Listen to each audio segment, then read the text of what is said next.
संदीप विठोबा डिगोळे, राहणार जळगाव पोस्ट, पिंपळगाव तालुका, सिंदखेड, जिल्हा बुलढाणा.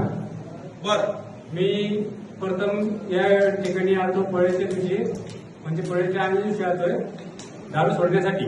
बर, तर माझ्या गावातले असे मुलं माझे वगैरे होते ते काही करायचे, काही सांगायचे, काय कोणते बाबा कसे काय काय काहीच सुचत होत नव्हते.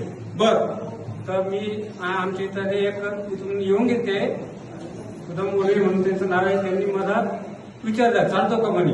म्हणजे कुठे म्हणजे अशा ठिकाणी जायचं आपल्याला बाबाकडे. म्हणजे ठीक आहे जाऊ आपण. तर इथं आलो, त्यांनी सांगितलं दर्शन विषय घेतलं, सरळ निघून गेलो. एका महिन्याच्या आत मला दारूचंही सुद्धा ध्यान येत नाही, काय नाही. आणि किती मला कोणी आग्रह केला तर मी दारू पेत नाही, उली काहीच नाही. पहिले सांगतोय मला आता दारूचं ध्यानच येत नाही. उली नाही ना, खुली नाही. इथं आशीर्वाद घेतल्यानंतर दारू कुणीच पेत नाही, हा नियम आहे. आणि नियम आहे इथला.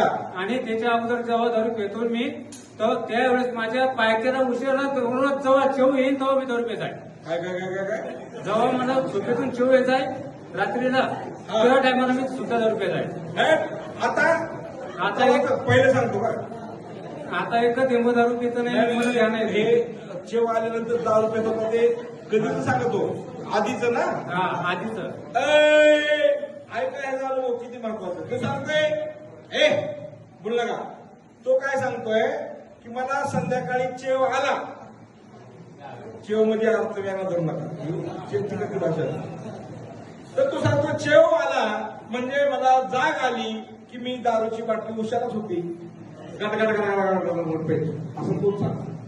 पण इथं आलो, आशीर्वाद घेतला. आता किती दिवस झाला? 1 महिना झाला. 1 महिना झालं कसलीही दारू पिलो नाही, दारूला हात लावला नाही. मला ध्यान होते का? नाही. ध्यान बी होत नाही, उशाला बी नाही. टाळ्याच्या गल्ला